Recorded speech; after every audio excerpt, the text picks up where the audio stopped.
For the second night in a row, the game ends in the 8th inning here at Brewster. Welcome into Postgame Tomahawk Talk. I'm Ariel Tamir-Pinsky, joined by Adam Gawkin and Devin Jarvis. And the Braves lose to the Brewster Whitecaps 4-3. Adam, we talked about it yesterday. Those walks leading to those runs for Brewster. What can Bourne do? Throw strikes, and it's not an easy thing to do. It's so much easier to say than it is to do. It's been the issue for Bourne these last couple of games. It's back-to-back days where the Bravos have given up 4 runs, and each time those runners have reached via the free pass. Yesterday and today, 2 runners reached via walks, and a guy were hit by a pitch, and those guys ended up coming into score. So as long as you can limit those free passes, you really give yourself a chance to win.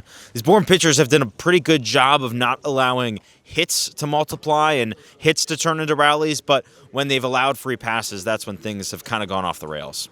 And our offense has also been starting off slowly. They need to get runs on the board, batters on base quicker. How can they do that? Well, I think it's just important you emphasize getting going in the game earlier. We saw it today, we saw it yesterday, we saw in Game 1 against Harwich. The team was really making their offensive push really late in the game, and for all 3 of those, we were just too late. Bourne couldn't get back in time today, and yesterday it was due to darkness.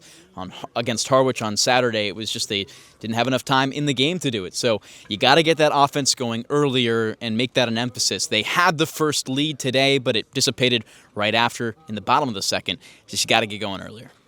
And on the defensive side, we saw some ugly bounces from balls, a couple errors. They need to clean that up a bit. Yeah, there were just a couple unfortunate situations in the field today. The one at third where Kate Lewis just tripped on kind of nothing, and that ended up allowing a run to score. Those are the type of things that you kind of have to just chalk up to saying that's baseball, but at the same time trying to make sure that those type of things don't happen again. In a similar sense on the offensive end, base running mistakes, a back pick at third getting an out, those kinds of things, those really little things, they just have to be nailed down and really worked on over these next couple of weeks. This is just game 4 of the season. It's a very long season, so there's a lot of time to work on it.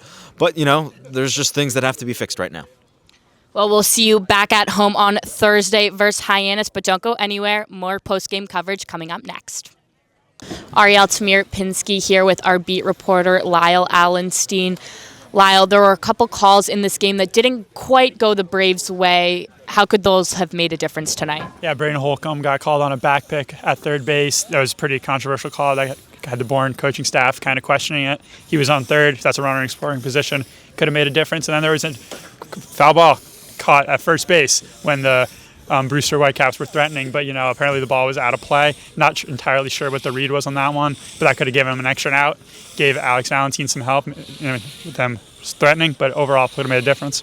We have an off date tomorrow, but we're back at home on Thursday. What does this team need to do to get back in that win column? Yeah, it's been the same thing through these first 4 games. It's the runners in scoring position. Scott Landers has talked about it pretty much after every single game.